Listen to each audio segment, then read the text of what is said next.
So hello guys, welcome to our vlog, and today we're at PGI Fridays, and today we're here to interview Sir Rian. So come in. I'm Aliana po, and okay lang po ba mag-ask ng mga personal questions po, like yung names and yung ilang years na po yung experience niyo sa Friday? First po is your name niyo. My name is Rian, and I'm your bartender for today. Ilang years na po kayo as a For 1 year. Next po is favorite thing about being a bartender. Favorite thing about being a bartender is meeting people. Different religion, different races. Next po, what are the top 3 must-have quality of being a bartender and why? So first, the communication skills. As you may know, marami kang makakasalamuha. Dapat magaling ka ang communication skills. Memorization.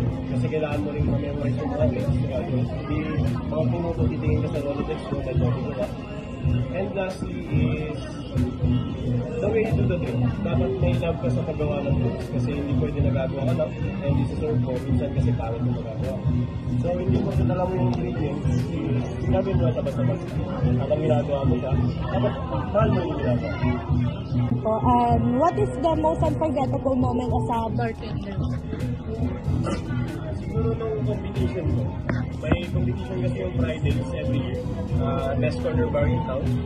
So first competition ko sa as a bartender since fresh graduate din ako. So unforgettable sa akin kasi nakasal mo ko maraming bartenders na matagal na sa iba't ibang lugar.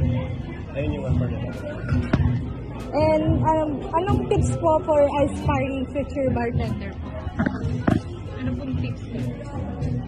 Asahin niyo yung communication skills niya sa general knowledge. Since marami kayong makasalamuhang tao, dapat mga basic knowledge is alam niyo yung mga news kasi ma-entertain yung mga guests. Kasi minsan yung mga guests nyo hindi lang pupunta para lang sa drinks, minsan gusto nila kausap.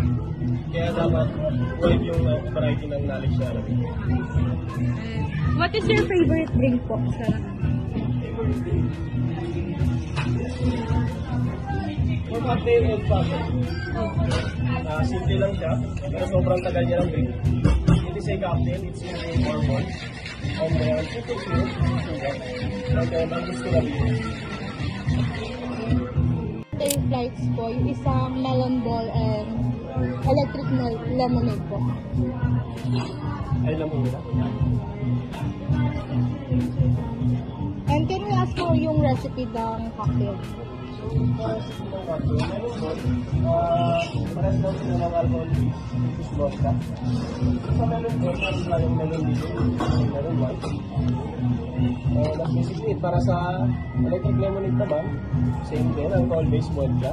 And then with a blue curacao, which is also a Walsh medium. And then top with lemon and lime soda.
Ano po yung ingredients sa tequila sunrise? Ang ingredients ng tequila sunrise is tequila, tequila base, and then we put in orange juice and another liqueur which is the grenadine syrup.